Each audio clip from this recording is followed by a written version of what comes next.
So we have with us today yesteryear's superstar Madhubala's younger sister मधुर भूषण।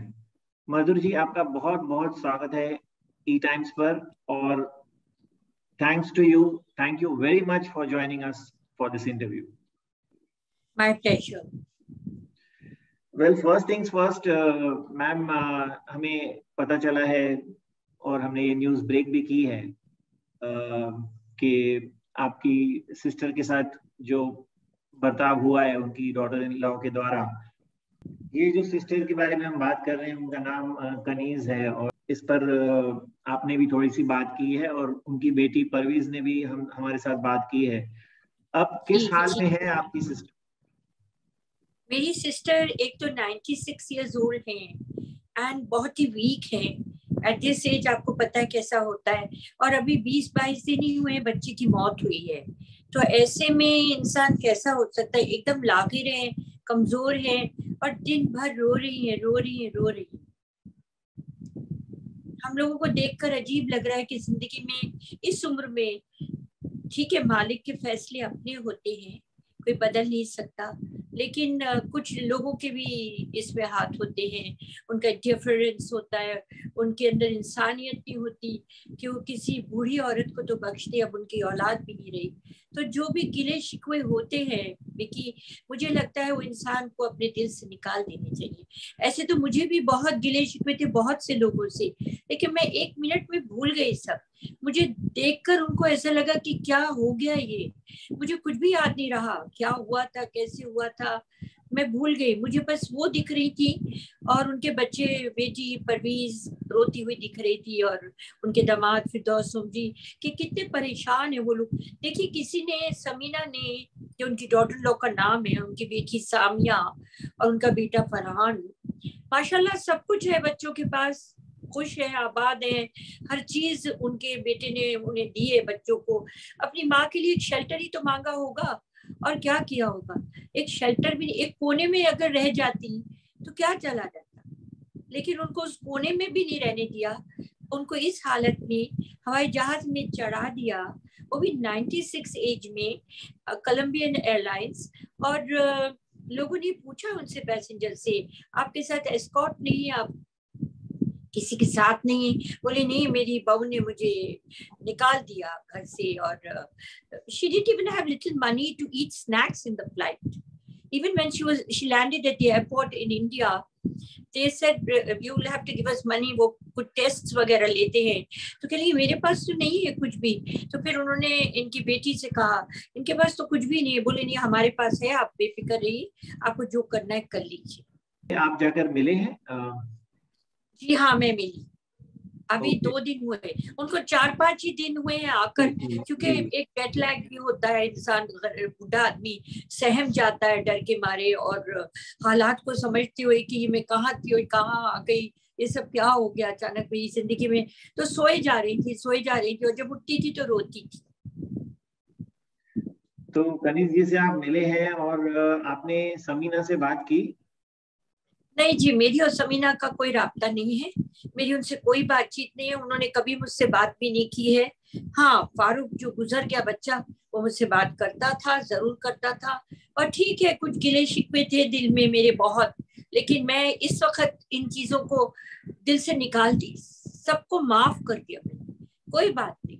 इस वक्त कन्ना आपा नजर आ रही है, हम उनको कन्ना आपा कहते, कनीज फातिमा है उनका नाम, उनको कन्ना आपा कहते हैं, सबसे बड़ी है, नंबर 1। हम 11 बहन भाइयों में से मैं सबसे छोटी हूँ, और मधु आपा बीच की थी, मंजली आपा उन्हें कहते थे।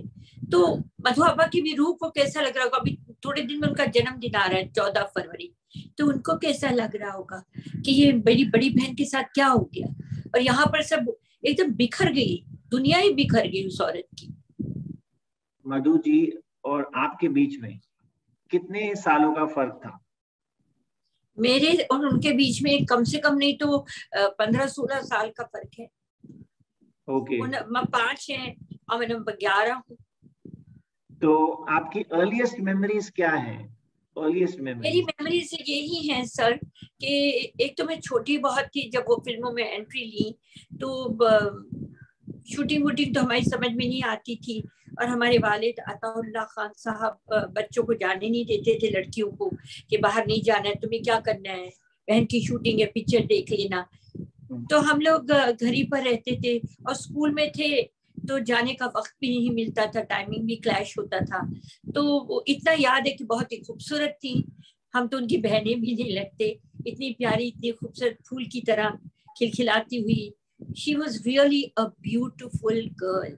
एंड 26 एज में बीमार हो गई, और 36 में गुजर गई। इतनी छोटी सी जिंदगी थी अल्लाह ने, लेकिन उस जिंदगी में वो सबके लिए इतना प्यार था उनके दिल में। ऐसी नहीं थी कि किसी को निकाल दें घर से, किसी को जलील करे, किसी का बुढ़ापे का फायदा उठाए, किसी की मजबूरी का फायदा। समीना ने जो भी किया है उसको सोचना चाहिए था, उसके भी बच्चे हैं, उसकी भी फैमिली है, कल ऐसा नहीं हो जाए उसके आगे भी ये सब आ जाए जो मेरी बहन के सामने आया है। मुझे बहुत ही महसूस हो रहा है कि ऐसा भी हो सकता है कि इंसान एक कोना भी नहीं दे सकता। उनका घर इतना बड़ा है, न्यूजीलैंड में इतना बड़ा है कि कोना भी बहुत हो जाता उनके लिए। वो भी उसने सोचा इस कोने में भी, कि उनकी ज्वेलरी ले ली, उनके सब प्रॉपर्टी जो बेच के पैसे ले गई थी वो ले लिया, उनका जो भी पेंशन आता था वो तक ले लिया। ये तो परवीज ने इस तरह से उन्हें संभाल लिया, और फिरदौस ने, नहीं तो क्या होता उनका। किधर जाती, हवाई जहाज में बिठाने के वक्त बोल रहे, बिठा चुके बोल रहे, रात को लैंडिंग है। Now, is this right? This is very rude, very inhuman act. मधुर जी, जब मधुबाला जी हीरोइन बनी, जो उनकी पहली पिक्चर थी heroine, as a full fledged heroine, that was at the age of 14. She went on to become सबसे पहले बसंत थी, सबसे पहले पहले बसंत बसंत थी, थी, but in Basant she was a child artist. जब yes, yes, yes. वो हीरोइन बनी Yeah, तो she was 14 नीलकमल, in नीलकमल. नीलकमल तब Yes. माहौल कैसा था? आपके जो डैडी थे वो काफी मतलब स्ट्रिक्ट थे, और नहीं, मेरे डैडी को हम स्ट्रिक्ट नहीं बोलेंगे। अगर आप मधु आपा जिंदा होती, इस वक्त वो बैठी होती मेरी जगह, तो कहती मेरा बाप से अच्छा दुनिया में कोई बाप ही नहीं है। उन्होंने लड़कियों को प्रोटेक्ट किया, because he was a Pathan and not very educated, और लड़कियां भी बिल्कुल पढ़ी लिखी नहीं। मेरी बहन मधु आपा कभी स्कूल भी नहीं गई, कोई भी बहन नहीं गई सिवाय मेरे और शाहिदा के। लेकिन मैं देखती हूँ कि अब्बा को क्यों इस तरह लोग कहते हैं। He was a very loving father, very dedicated, very honest. Only thing was he was very protective. जिसको उन्होंने बोला कि बहुत गुस्से वाले थे और ऑर्डर देते थे, ये देते थे। अगर ऐसा होता तो हम लोग आज ऐसे होते, उनकी तारीफ करते होते। Was he happy that Madhubala is joining movies? No, actually circumstances compelled him to take this decision. They were all in Delhi. I'm the only one born in Bombay. The rest are all born in Delhi. So it was so many children, and he lost his job.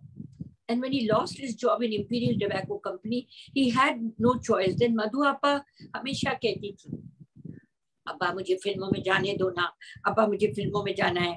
आईने के सामने नाचती थी, हंसती थी, बोलती थी। छोटे से बच्चे तो होते ही ऐसे हैं। तो बस वो शौक भी था। तो सबने कहा जब बच्ची का इतना इंटरेस्ट है और इतनी लगन है तो ले जाइए, शायद किस्मत में यही है। तो मेरे फादर देखा जाए तो मजबूरी में आए। और जैसी जैसी फिल्में मिलती गई, मतलब लगभग सारी फिल्में हिट हो गई, और इतना बड़ा नाम हो गया। उस दौरान आपने जो उनकी फिल्में देखी, उसमें से आपको सबसे बेहतरीन मूवी कौन सी लगी? ये तो सारी दुनिया जानती है, सबसे बेहतरीन तो मुगले आजम है, और उसके बाद मुझे अच्छी लगी तराना, संगदिल, अमर, और ऐसी बहुत सी फिल्में, देव साहब के साथ भी, प्रदीप कुमार के साथ भी, और भारत भूषण जी के साथ भी, मतलब सभी के साथ तो उन्होंने फिल्में की, राज कपूर साहब के साथ भी। लेकिन मुगले आजम इज, जिसे कहते हैं, इमॉर्टल। मुगले आजम से मधुर जी याद आ रहा है कि Dilip Kumar was very fond of her and she was also very fond of. Yeah, they were in love for 9 years. Yes. तो ये स्टोरी जो इनकी लव स्टोरी थी, वो बहुत ही सैड नोट पर एंड हुई। वो एग्जैक्ट बात क्या थी जिससे वो रिश्ता खत्म हो गया? कई लोग कहते हैं कि जब बी.आर. चोपड़ा का केस हुआ था नया दौर पर, वहां बात जी। बिगड़ी। कई लोग कहते हैं कि नहीं, उनके बाद भी वो लोग फोन पर बात करते थे और आपकी सिस्टर उनसे कहती थी कि आप आइए और मेरे डैडी को सॉरी बोलिए and I will come back to you. Now what is the exact truth? The exact truth, if you believe me and trust me, is the case that put them apart, separated them. And उस case के दौरान जो court में एक दूसरे पे फिक्रेबाजी होती थी और गुस्सा होता था और जो भी होता था, मतलब कुछ पर्सनल इश्यूज थे वो भी निकलते थे बाहर। तो मगर मेरे फादर ने उन्हें कुछ नहीं कहा क्योंकि उन्हें मालूम था मेरी बेटी इनसे ही शादी करने वाली है। उन्होंने इतना ही कहा था कि तुम्हें बी.आर. चोपड़ा जी के साथ नहीं खड़ा होना चाहिए था, मैं तुम्हारा would be father in law, ये तुम्हारी वुड बी वाइफ है, तो हमारा सपोर्ट करो। और एक लोकेशन ही तो चेंज करना है, और तो कुछ नहीं बोला मैंने। उसमें 2 गाने शूट हो गए थे, कुछ सीन्स हो गए थे। नहीं तो ये समझ में नहीं आ रहा है कि इतनी छोटी सी बात पे शायद अल्लाह को मंजूर नहीं था और उनके बीच में इतनी बड़ी दरार पड़ गई और दिल का जो प्यार है वो कहीं खत्म हो गया। आए थे फिर घर में थोड़े दिन के बाद और बोले अब तुम तैयार हो जाओ शादी के लिए, अपनी पिक्चरें पूरी कर लो। दिलीप साहब ने कहा तो मधुआपा ने कहा मैं जरूर करूंगी। अब तो यहाँ कोई भी नहीं है, हम है घर में, आप एक कमरे में जाके मेरे अब्बा को बस एम्ब्रेस कर लीजिए, गले लग जाइए और सॉरी बोल दीजिए। आफ्टर ऑल बूढ़े हैं, आपसे रुतबे में बड़े हैं, आपके would be father in law है। तो बोले मैं कभी सॉरी नहीं बोलूंगा, बिकॉज जो भी वो करते रहे हैं मुझे पसंद नहीं है और मैंने उन्हें कभी पसंद नहीं किया है। Is a very dictative and a very, जैसे कहते हैं, डिफिकल्ट मैन। तो बोलिए आपके साथ तो कभी नहीं किया ना, वरना आपकी मेरी शादी के लिए रजामंद कैसे हुई? एक आदमी अगर पसंद नहीं करता किसी को तो अपनी इतनी खूबसूरत बेटी, इतनी नाम वाली बेटी को हाँ बोलेगा?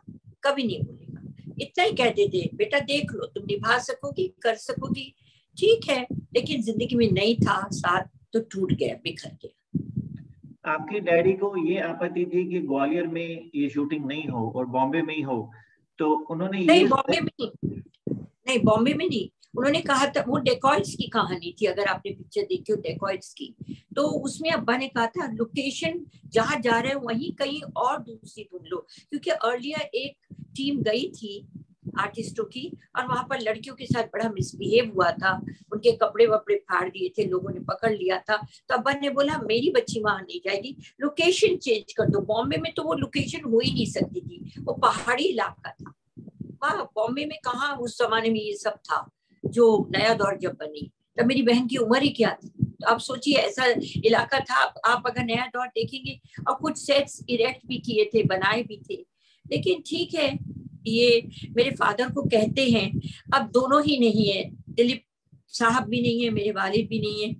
तो जो इंसान अब दुनिया से चले गए और अपने आप को डिफेंड नहीं कर सकते, उनके लिए कोई कहानी मैं बना दूं, ये सच नहीं है। मैं ना अपने वालिद के खिलाफ बोलूंगी, क्योंकि मुझे पता है कि मेरे वालिद साहब ने यही कहा था लोकेशन चेंज कर दो। और दिलीप साहब से बस एक ही शिकायत थी कि कम से कम हमारे साथ खड़े होते, उनके साथ नहीं खड़े होते। ये छोटी सी बात थी, सॉरी भी बोल देते तो खत्म हो जाता। अपने बुजुर्गों को सॉरी बोलने में क्या बुरी बात है? लेकिन नहीं, चलो ठीक है, उनके नसीब में सायरा जी थी, वेरी डेडिकेटेड वाइफ, आखिर तक उनके साथ रही, आखिरी दम तक उनकी सेवा की, उनकी खिदमत की। बहुत अच्छी औरत है, अपने शौहर की बहुत खिदमत की, उनसे तो हमें कोई शिकायत ही नहीं सायरा जी से। It was great. I mean, after the breakup, also they could shoot that famous feather scene in Mughal Azam, और इतने Yes, that conviction is के true. साथ, इतने conviction के साथ. That is true, because they loved each other too much, too much. And Asif साहब के, आसिफ जो डायरेक्टर थे, was a very disciplined director, और बहुत ही जिसे कहते परफेक्शन के पीछे बहुत ही उनका दिल रहता था कि हर शॉट में परफेक्शन आए, जब तक वो चीज नहीं है। एंड देखिए, जब दो इंसानों में इतनी मोहब्बत रही हो तो कितनी भी दूरियां हो जाए, जब सामने आमने आएंगे तो वो आंखों से तो झलकेगा, झलक जाएगा। दिल से निकली बात आंखों तक आती ही है। आंखों से तो प्यार शुरू होता है, फिर दिल तक जाता है। देखता है आदमी, किसी को पसंद करता है, तब तो वो दिल तक पहुंचती है बात, फिर जज्बात जागते हैं, एहसास होता है। तो अल्लाह ने जो चाहा हो गया। लेकिन मुग़ल आज़म वाज हर बेस्ट फिल्म, लोगों का कहना है कि किशोर दा के साथ जो रिलेशनशिप हुआ मधुबाला जी का, वो ऑन द रीबाउंड था और वो कभी कुछ खास खुश नहीं थी उस शादी में। देखिए उस शादी में खुश इसलिए नहीं थी कि किशोर साहब को टाइम नहीं था। वो इस वक्त उस वक्त इतने बिजी थे प्लेबैक सिंगिंग में, और शोज बहुत करते थे, ट्रैवलिंग बहुत होता था। तो एक बीमार आदमी जो होता है, जिसको डॉक्टर ने मुंह पे कह दिया हो कि तुम सिर्फ 2 साल जिंदा रहोगी, तो उसकी फीलिंग्स क्या होंगी? वो तो चाहेगा मेरा हस्बैंड, आम औरत चाहती है कि मैं प्रेग्नेंट भी हूँ तो मेरा हस्बैंड मेरे पास रहे, मेरा साथ रहे, मेरी डिलीवरी के टाइम पे रहे। तो अगर मधु आपा ने एक्सपेक्ट किया कि मेरे को जवाब दे दिया, मुझे जवाब दे दिया है, मेरा हस्बैंड मेरे नजदीक रहे, मेरे प्यार से रहे, मेरा ख्याल करे, it was not wrong on her side. But Kishore भैया को वक्त ही नहीं था। तो ये थोड़ी सी एक, जैसे कहते हैं ना, दिल में एक टीस सी हो गई, और मधु आपा को लगा that he doesn't care for me, he doesn't need me. बस ये एक बहुत बड़ी गलतफहमी हो गई। आपस में बहुत सी बातें होती थी, नहीं मिलते थे 2-2 3-3 महीने, बिकॉज वो बहुत रोती थी जब मिलती थी, और किशोर भैया को टाइम ही नहीं था। हमें तो देखिए जिंदगी में ये है कि अब हमने तो एक हीरा खो दिया, एक ऐसी बहन जो करोड़ों में नहीं आ सकती दोबारा। और अब देखिए उसी की बड़ी बहन कनीज बलसारा किस हालत में आ गई यहाँ पर। और देखिए ये जो बायोपिक था मधु आपा पे, जो बायोपिक बन रहा था, मधुबाला बायोपिक, वो मैंने अपनी बहनों से कहा था, एक अमेरिका में है, एक यहीं है, एक ये कन्नो आपा, इनके बेटे से कहा था। ये तो इतनी बूढ़ी थी कि इनसे क्या बात करूं। तो मैंने इनके बेटे से कहा था, फारूक से, बेटा मुझे परमिशन दे दो, तुम्हारी भी आंटी है, और इसमें उन्हीं का नाम होगा, मेरा स्टैचू तो नहीं लगेगा।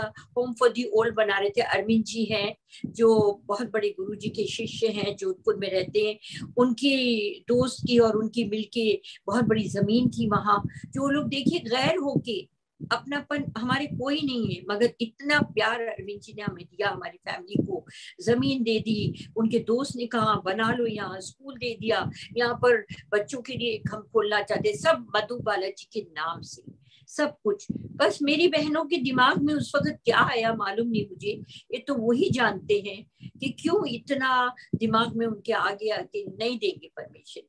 लेकिन मैंने कहा तुम लोगों का नाम तक नहीं आएगा, ना मेरा नाम आएगा। They are interested in Madhubala, they are not interested in Madhur Bhushan or any other sisters or anybody else. Father तो थे नहीं, उन्हें मधुबाला चाहिए, उनकी हिस्ट्री चाहिए, उनका चाइल्डहुड, उनकी खूबसूरती, उनकी शादी, उनका ये। तुम लोगों के नाम, तुम लोगों का रिलेशन, तुम लोगों का पास्ट फ्यूचर कुछ नहीं आएगा। And they were ready to give them letters, लेकिन उस पे वो लोग नहीं माने। और आज देखिए जिंदगी में सब कुछ ना होने के बाद मेरा दिल टूट गया, मैं महीनों रोती रही कि मैं कुछ करना चाहती हूँ अपनी जिंदगी में अपनी बहन के लिए, मुझे परमिशन नहीं मिली। मेरे दिल में बहुत बुरी तरह से एक घाव हो गया था। मैं रोती थी कि मैं अपने लिए थोड़ी बना रही हूँ, मधु आपा के लिए। मधुबाला तुम्हारी बहन भी तो है। तो बस ये जो रह गया ना, ये जो फिल्म बनने वाली थी वो कोई मामूली डायरेक्टर तो नहीं है, वो बहुत ही फेमस डायरेक्टर है, इम्तियाज अली। जी जी जी जी जी। तो ये आइडिया उनका था राइट, कि आपको जब उन्होंने अप्रोच किया? आइडिया तो देखिए झूठ नहीं बोलूंगी, मेरा था कि मुझे अपनी बहन का बायोपिक बनाना है, लेकिन वो फॉरवर्ड आए, is a very nice person. और जो लोग भी थे बहुत अच्छे थे, वेरी वेल बिहेव्ड, और हमारे साथ बहुत अच्छे से मिले, उनका पूरा ग्रुप।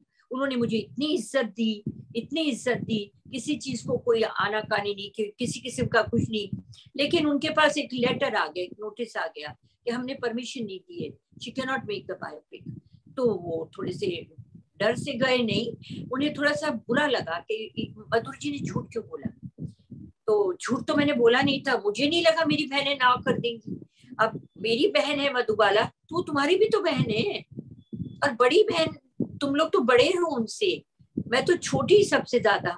अगर मैं कुछ कर रही हूँ तो एक बार बुला के पूछना चाहिए था, क्या कर रही है, क्या बनेगा, कैसा बनेगा। लेकिन ये भी नहीं पूछा, मौका भी नहीं दिया, तो और सीधे उनको चिट्ठी ली। आपके रिलेशंस बिगड़ गए फैमिली में उसके बाद? जी हाँ, बहुत बिगड़ गए थे मेरे। मैंने सच पूछूं तो ये 5 साल के बाद मेरी दोस्ती हुई है इन लोगों से, ये बच्चे की मौत पे। मैं 5 साल से किसी से नहीं मिल रही थी, क्योंकि मुझे ये समझ में नहीं आ रहा था कि जब वो लोग बुला रहे थे इन्हें, ये जा सकते थे, मिल सकते थे, पूछ सकते थे क्या करने वाले, वो चिट्ठियां देने को तैयार थे, रिटर्न कंफर्मेशन कि हम जो आप बोलेंगे हम वैसा करेंगे। हमें ओनली मधुबाला का बायोपिक बनाना है, her childhood, her young age, her romance with Kumar ji. Life is very strange that a person has to die for certain relations to get reunited, and it happens in many places. यहाँ पर कनीज के बेटे फारूक के देहांत के बाद आप लोगों के बीच में बातचीत फिर शुरू हुई, लेकिन ये बताइए कि उनको आपत्ति क्या थी आपके फैमिली को, कि ऐसा क्या नहीं दिखाना चाहिए उस बायोपिक में, उस इम्तियाज अली के फिल्म में? मैंने उनसे ये पूछा कि जब आप लोगों की, किसी ने पंजाबी से शादी की, किसी ने पारसी से शादी की, किसी के बच्चों ने दूसरी रिलीजन में शादी की या कहीं और शादी की, उन्हें उसमें कोई इंटरेस्ट नहीं है। तुम्हारी फैमिली में क्या हो रहा है, क्या था नहीं था, they are not interested, they are only interested in Madhubala. आज कोई जिसे कहते हैं किसी भी टॉप नोचर की अमिताभ बच्चन जी के लिए, शाहरुख खान के लिए बनाएंगे तो they are focused on Shahrukh Khan and Amitabh Bachchan, they are not interested in neighbours and relatives and so on, they will say we want his life. तो मधु आपा की लाइफ बना रहे थे, नॉट एक्सपोजिंग हर और करियर खराब कर रहे थे या उनपे कीचड़ उछाल रहे थे।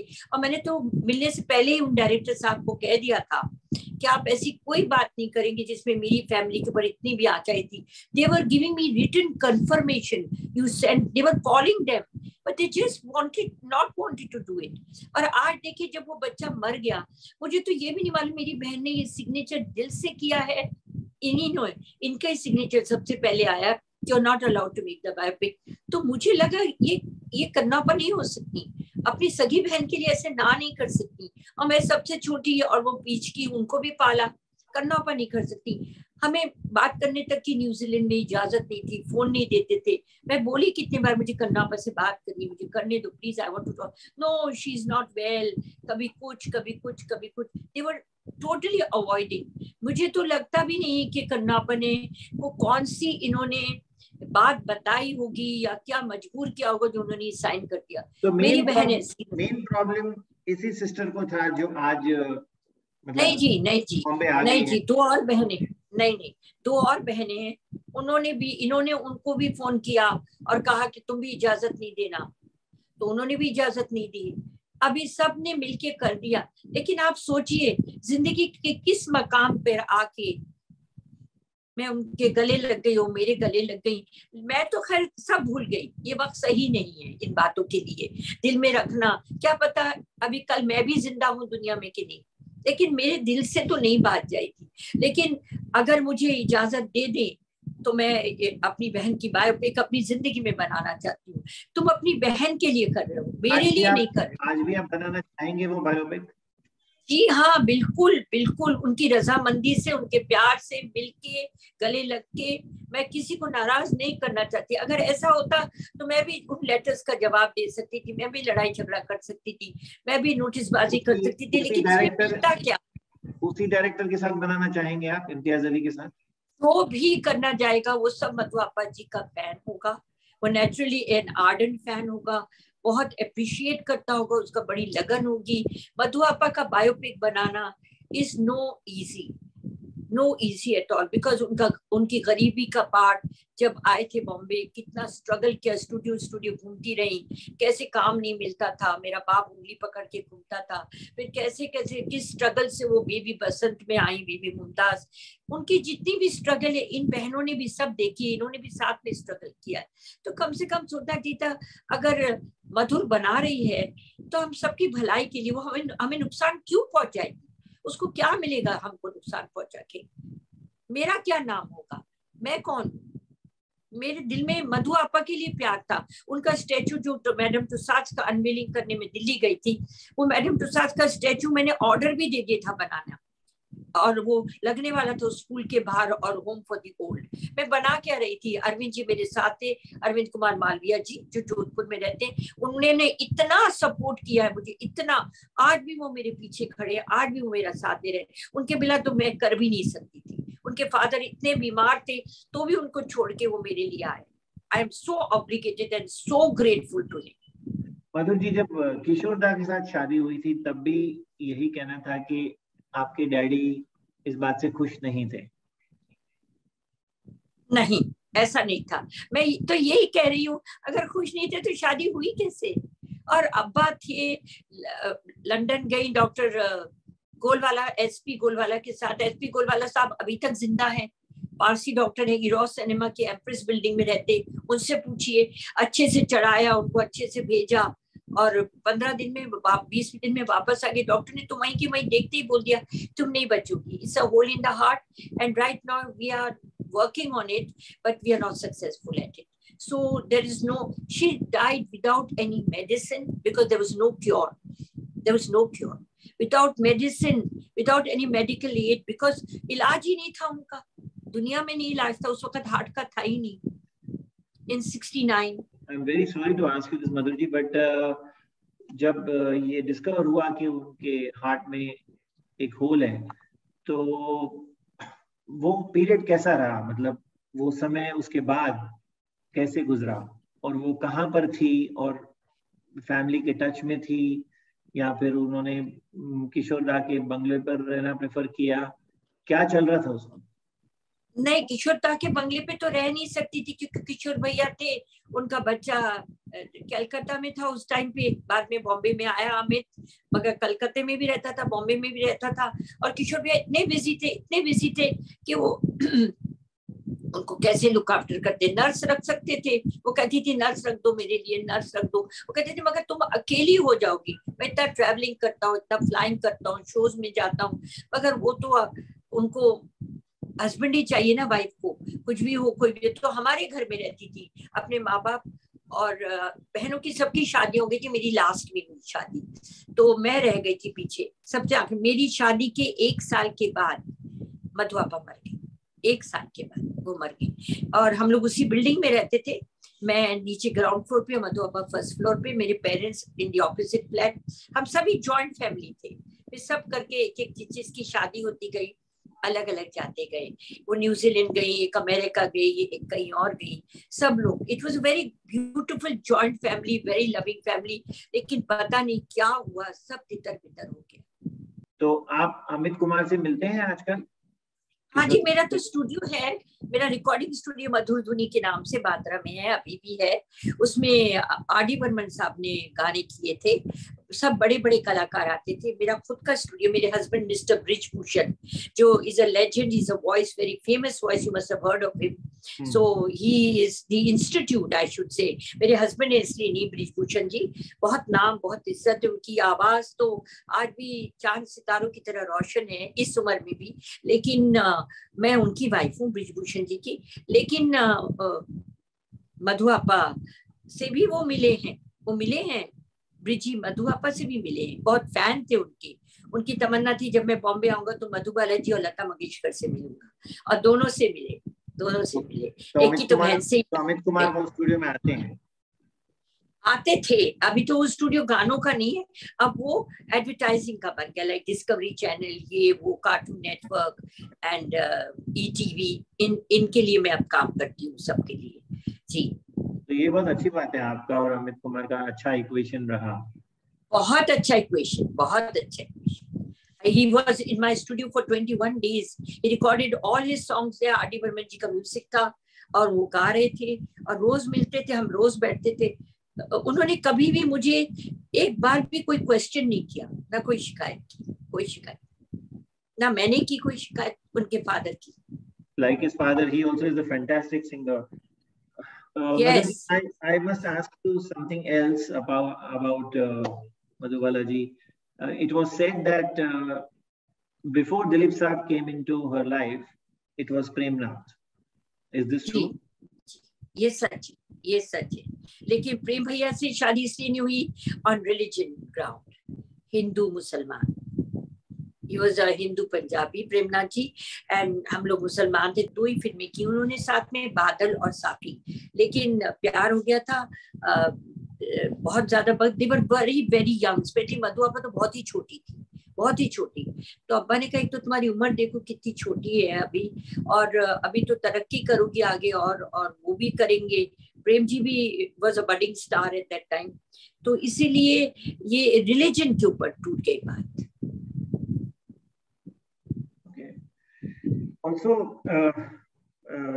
I wanted to ask you, ये आप ये थोड़ा बड़ा बता सकते हैं कि रिलीजन पर कैसे टूटी? हम तो खैर बहुत ही छोटे थे, कुछ कहने के लायक नहीं। मेरे वालिद ने कहा था, तुम देख लो उस जमाने में, आप सोच सकते हैं in the 50s and early 60s में Muslims and Hindus were not getting married to each other because there was too much, जैसे कहते रिफ्ट चल रहा था, आपसी भेदभाव, जो अब नहीं, अब तो सब मिलजुल के चलते हैं, एक से चलते हैं, there is no issue at all. आजकल तो बहुत मॉडर्न हो गया सब कुछ, तो उस जमाने में नहीं, इस चीज को बुरा मानते थे। तो अब्बा ने बोला मैं अपने खानदान को क्या जवाब दूंगा, एक तो मैं बॉम्बे आया हूँ, तुम्हें फिल्मों में डालने की, मैं अपने खानदान के खिलाफ आया, ऊपर से तुम ये कदम उठा रही हो, बाकी जो तुम्हारी 6 बहनें वो भी यही कदम उठाएंगी।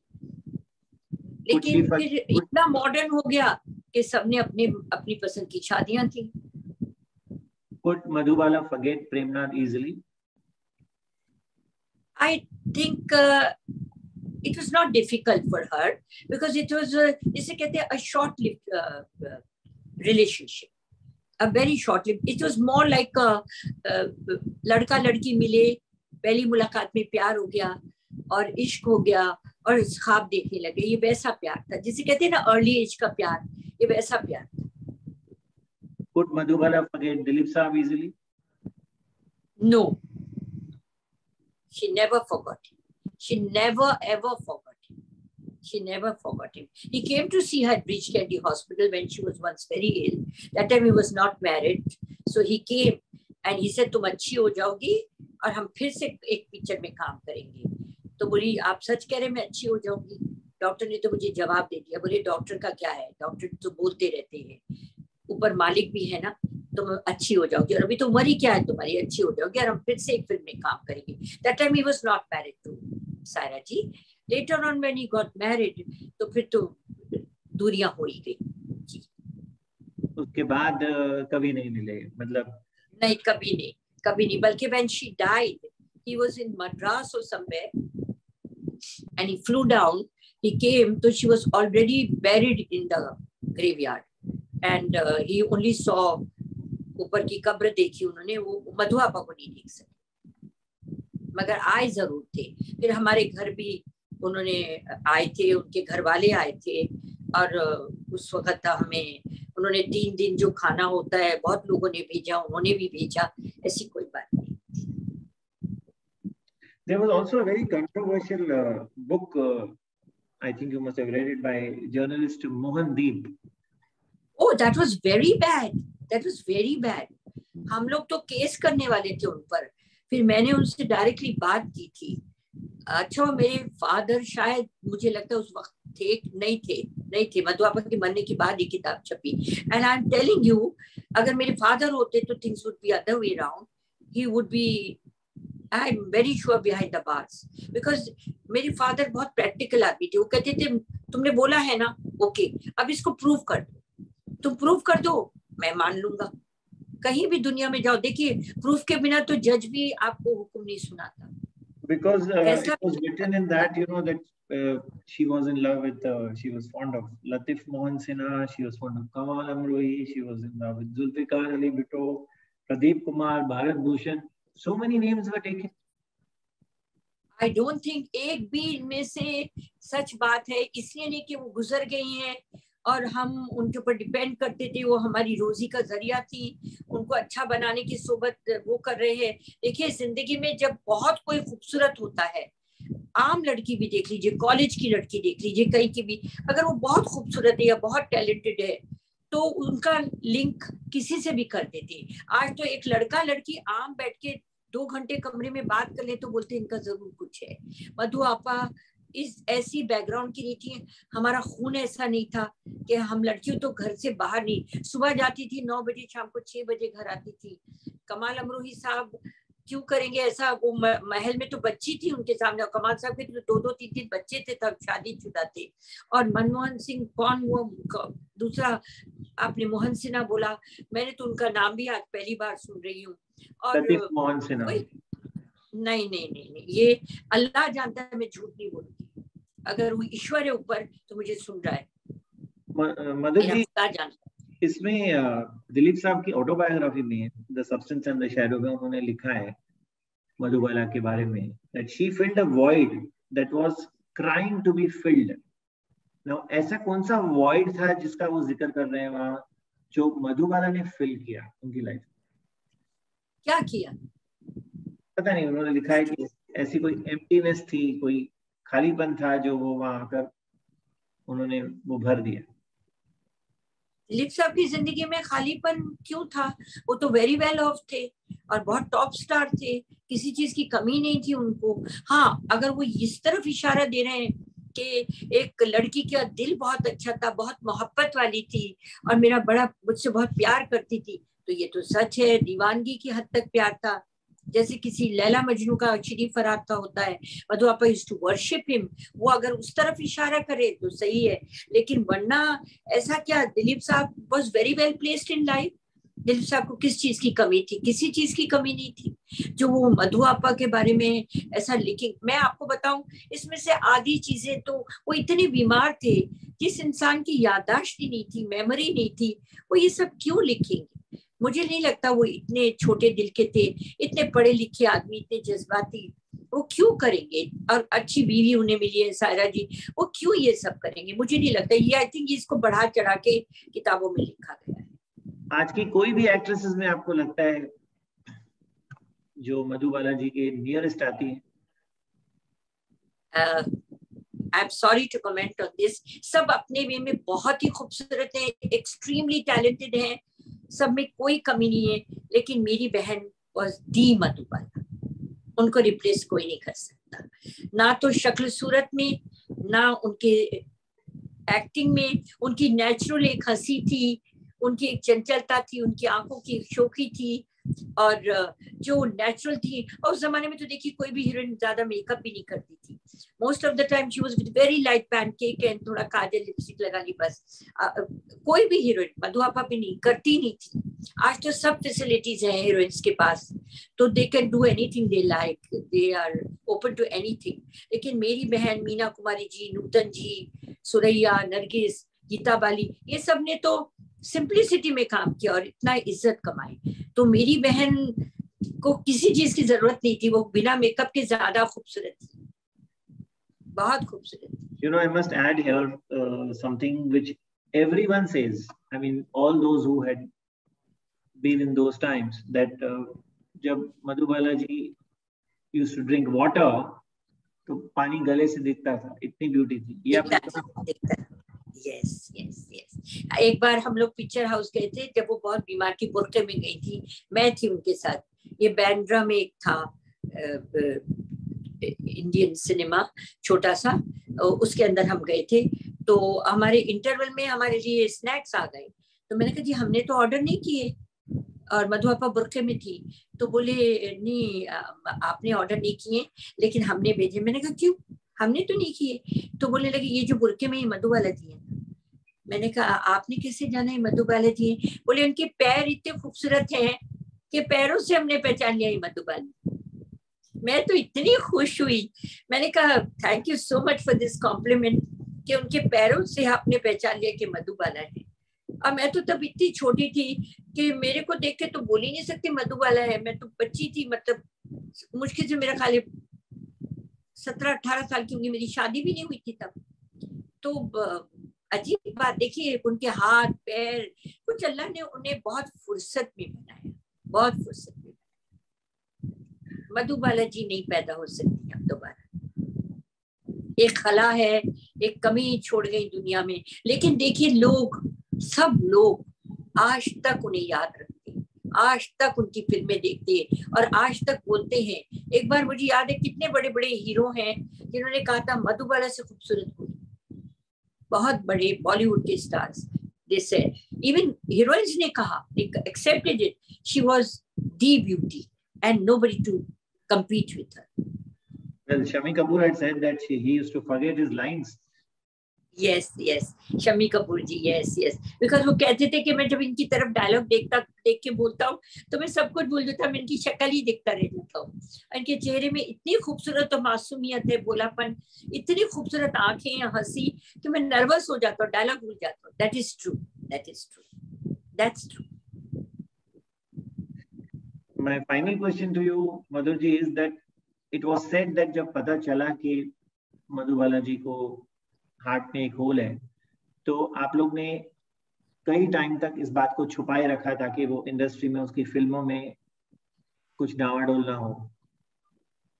कैसे छुपा सकते थे? किशोर भैया साथ में थे, किशोर कुमार जी साथ में थे, डॉक्टर एसपी गोलवाला साथ में था, एंड शी वाज मधुबाला। उनकी बात कैसे छुप सकती है?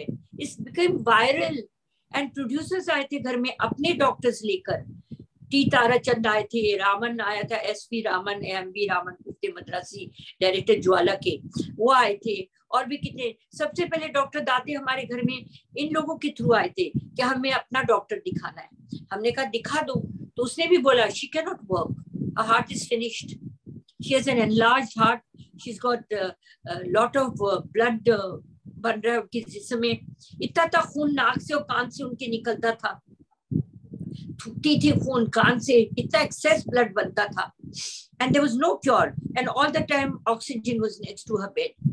She had to take oxygen 3-4 times a day. She led a very miserable, unhappy life because she was incurable. और वो अल्लाह से यही कहती थी, अल्लाह मुझे जीना है, अल्लाह मुझे अच्छा कर दे, अल्लाह आप घबराओ मत, मैं अच्छी होंगी, फिर से काम करूंगी। वो उनकी लगन था, उनका शौक था।